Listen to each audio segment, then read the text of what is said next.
বন্ধুরা, রথ এবং উল্টো রথের মধ্যে যে শনি এবং মঙ্গলবার পড়ে, সেই শনি এবং মঙ্গলবারে আমরা মা বিপত্তারিণীর পুজো করে থাকি।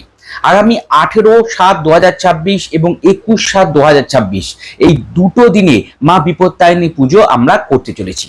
বন্ধুরা, এই দিনগুলোতে আপনারা যখন মাতৃ মন্দিরে যাবেন, মায়ের পুজো অর্চনা করবেন, তখন আমরা প্রত্যেকেই জানি যে 13 রকমের ফুল, 13 রকমের মিষ্টি, 13 রকমের ফল সহ মায়ের পুজো অর্চনা করতে হয় এবং একটি লাল তাগাতে 13টা ঘিট দিয়ে মায়ের চরণে ছুঁয়ে সেটি আমরা ধারণ করি।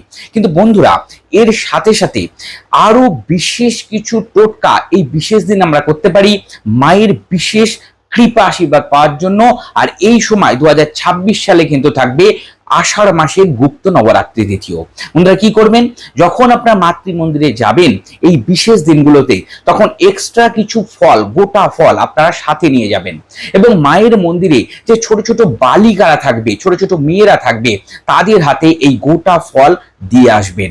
বন্ধুরা, এই বিশেষ সময়ে বিশেষভাবেই মায়ের মন্দিরে দাঁড়ানো যে ছোট ছোট বালিকাদের মধ্যে ফল বিতরণ করলে মা অত্যন্ত প্রসন্ন হন এবং এই ফলগুলোর মধ্যে যদি বেদানা আপনারা রাখতে পারেন, মায়ের অত্যন্ত প্রিয় ফল এটি, তাহলে তো কথাই নেই। এছাড়া বন্ধুরা, কাঁঠালি কলাও আপনারা রাখতে পারেন। বন্ধুরা, মাতৃ মন্দিরে এই বিশেষ সময় আপনারা যখন যাবেন, তখন সর্ষের তেল এবং কালো তিল এই সময় মাতৃ মন্দিরে দিয়ে আসুন, দান করে দিয়ে আসুন।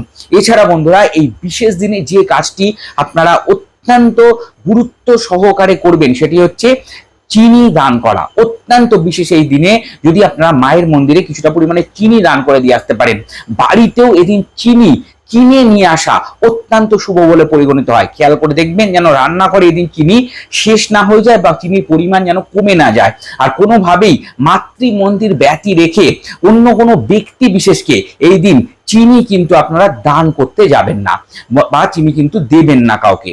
এই বিশেষ কথাগুলো যদি মাথায় রেখে এই বিশেষ যে সামনে অত্যন্ত দুটো বিশেষ দিন আসছে বিপত্তারিণী পুজোর আপনারা করেন, তাহলে মায়ের কৃপা আশীর্বাদের অবশ্যই আমরা প্রত্যেকে ভাগিদার হব, মায়ের কৃপা আশীর্বাদ আমরা পাবো এবং সামনের জীবনে বিপদ আপদ আমাদের কমে আসবে। বন্ধুরা, এই ধরনের ভিডিও টিপস টোটকা যদি আপনাদের ভালো লেগে থাকে, চ্যানেলটিকে সাবস্ক্রাইব করে পাশে থাকা বেল বাটনটা ক্লিক করে দিন, যাতে পরবর্তী ভিডিও নোটিফিকেশন গুলো আর মিস না হয়ে যায়। সকলে ভালো থাকবেন, সুস্থ থাকবেন। নমস্কার।